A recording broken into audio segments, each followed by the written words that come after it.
Vamos dar uma olhadinha na tabela da Série A. Os jogos aí desse final de semana, né? Tivemos vários jogos grandes, tivemos aí clássico também rolando, né? Rodada aí de clássicos. E a gente teve, vamos passar logo aqui, pelos jogos aí da rodada, né? Colocando aí na tela a 11ª rodada do Campeonato Brasileiro, que teve o Criciúma vencendo a equipe do Botafogo. Como eu tinha falado, né, velho? O Criciúma é um time que tá indigesto para algumas equipes aí do Campeonato Brasileiro, né?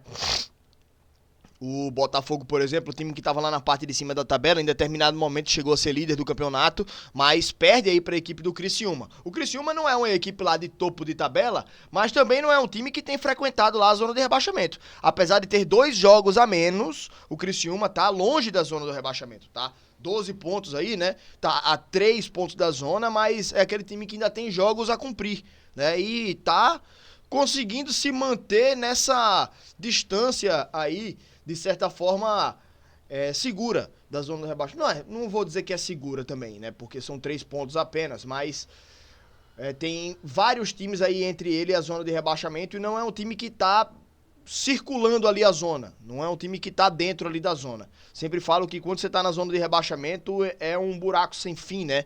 É uma areia movediça ali dentro e o Criciúma tem conseguido se manter longe dessa zona de rebaixamento. E mais um grande resultado aí nessa rodada. Se tivesse perdido, por exemplo, tava com a mesma pontuação do Vitória. Estaria fora da zona, eu acho que por conta do saldo de gols, mas estaria lá perto, né? E com esse resultado dá essa folguinha aí a equipe do Criciúma. O Internacional venceu a equipe do Grêmio, um jogo bem atípico, um Grenal atípico, porque a gente viu um jogo entre duas equipes gaúchas no Couto Pereira, que é um estádio no estado do Paraná, o estádio do Coritiba. E, velho, o estádio tava, de certa forma, lotado, né?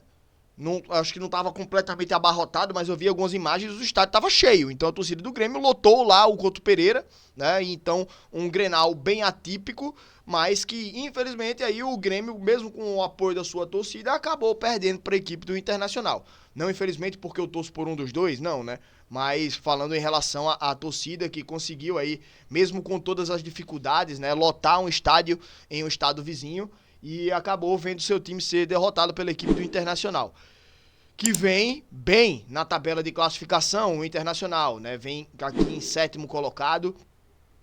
É um time que tem a melhor defesa do campeonato, tomou apenas 5 gols, né? E vem bem na tabela, apesar de ter jogos a menos também, apesar de ter passado por todas essas dificuldades das enchentes do Rio Grande do Sul. Vem bem na tabela aí a equipe do Internacional. Já o Grêmio lá na zona do rebaixamento. Então, um Grenal atípico, vitória da equipe do Internacional. Cuiabá empatou com o Atlético Goianiense, eu não acompanhei aí esse jogo. Vasco e São Paulo, esse eu acompanhei, né? O São Paulo que começou bem a partida, faz o 1-0 e acaba tomando a virada. Aí a equipe do São Paulo, cara, o Jandrei deu umas vaciladas, né, velho?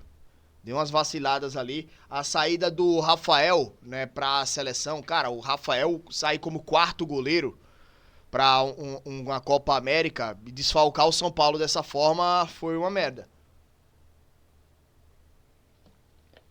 Talvez se o São Paulo tivesse o Rafael, não tivesse tomado alguns desses gols aí que tomou, né, velho? O Jandrei deu uma vacilada. Pelo menos em um dos gols ali teve um vacilo dele.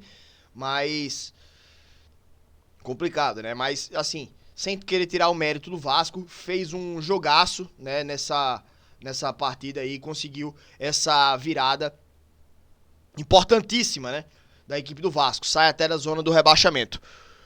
Assim como o Bahia conseguiu um grande triunfo, né? Virou pra cima do Cruzeiro. Que jogaço da equipe do Bahia, né? Que jogaço também. Muito parecido com o que fez o Vasco, né? Muito parecido com o que o Vasco fez aqui com o São Paulo, essa virada em cima do São Paulo, o Bahia fez contra o Flamengo. Foi praticamente o mesmo roteiro ali. Sai perdendo dentro de casa e acaba virando o jogo. Então, jogaço aí também da equipe do Bahia. Já já tem a nossa análise aí do Nordeste em campo sobre esse jogo Bahia e Cruzeiro. Fluminense 0, Flamengo 1, aquele jogo que a gente falou de um pênalti lá meio arranjado, né, para a equipe do Flamengo. Não achei pênalti no Bruno Henrique, mas vence aí a equipe do Flamengo 1-0 e garante aí a liderança do campeonato. Atlético Paranaense 1, Corinthians também 1.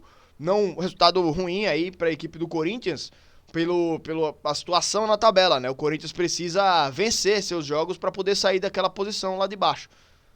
Assim como o Fluminense, né? O Fluminense é o lanterna da competição aqui, uma vitóriazinha apenas. Tá complicada a situação do Fluminense, que demitiu o Fernando Diniz, né? Fernando Diniz demitido da equipe do Fluminense por conta dos maus resultados. E realmente o Fluminense esse ano não é o mesmo Fluminense do ano passado, né? Precisa dar uma chacoalhada na equipe. O Fortaleza conseguiu empatar contra o Atlético Mineiro. Infelizmente, né, velho, o Fortaleza vinha vencendo a partida durante uma boa parte do jogo, mas acaba tomando esse empate. Se for olhar de um aspecto geral, não é um resultado ruim, cara. O Atlético Mineiro é uma equipe que tem suas valências, é um bom time o Atlético Mineiro, e apesar de ter esse ano vários tropeços aí, né, vários vacilos, o Atlético Mineiro ainda assim é um adversário que quando você joga na Arena MRB, na Arena MRV, um pontinho é de se comemorar, eu acho. O Palmeiras vence aqui a equipe do Juventude, mantém a sua belíssima fase e crava lá o seu lugar como segundo colocado no Campeonato Brasileiro, entra de vez na briga pelo título. E o Vitória, que perdeu para a equipe do Bragantino. Nesses jogos aqui eu acompanhei Atlético e Fortaleza, então não acompanhei esse jogo do Vitória para ver como foi. Então, é complicado aí a situação do Vitória, volta à zona do rebaixamento, mas vinha numa fase boa, né, a equipe do Vitória. Vinha de 3 jogos aí sem perder, né, 2 vitórias consecutivas, e essa derrota não pode deixar se abalar, né, foi fora de casa contra um adversário forte que é o Bragantino. Olha aqui onde tá o Bragantino, né, sexto colocado, é um time de parte de cima da tabela, então o Vitória não pode se deixar abater por esse resultado. Então é isso, vamos que vamos.